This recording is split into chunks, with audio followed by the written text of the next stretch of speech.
Isang linggo lang na walang tao dito sa bahay, sa garden, oh. Tingnan nyo ang nangyari. Ang hahaba ng mga damo. I-check natin yung mga tanim natin. Oh my God. Guys, oh, ang lalaki. Oh, oh my God. Tingnan nyo guys, oh. Ang lalaki. 1 week na hindi na natin nakuhanan ng bunga, guys. Oh my God.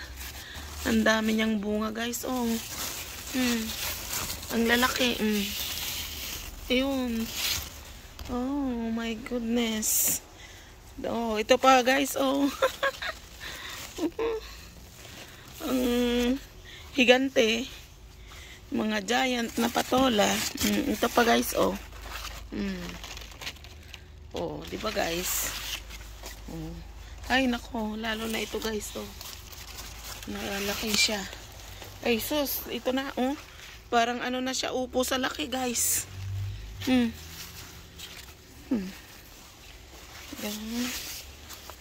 Ito pa, oh. Ay, bumitak na siya sa sobrang kwan, guys, oh. Ayun, ang laki, guys, oh. Magtatago siya, oh. Oh my God, paano natin ulamin ito? Ang dami, guys. Ito pa, guys, oh. Oh, God. Tsaka ito naman si, ano, ito siya. Maano siyang parang lalaki siya. Madamot siyang mamunga. Ito pa, guys, oh. Oh, ang dami. Oh, ito pa, oh. At yung mga kamatis natin, guys, oh. At last. Oh. Hinog na sila, guys, oh. See? Dami niyang hinog na yung kamatis natin. Ayan. Mamaya, pwede na natin silang pitasin, guys. Mag-harvest na tayo ng ating kamatis.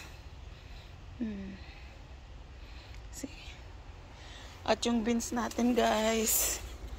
Ito yung iniwan nating, oh. Ang lalaki na ng beans. Oh, nagkaroon na siya ng mga kwan ba? Buto. Parang ano na. Dapat i-harvest natin, guys. Oh. Ang dami. So, iniwan natin na garden natin.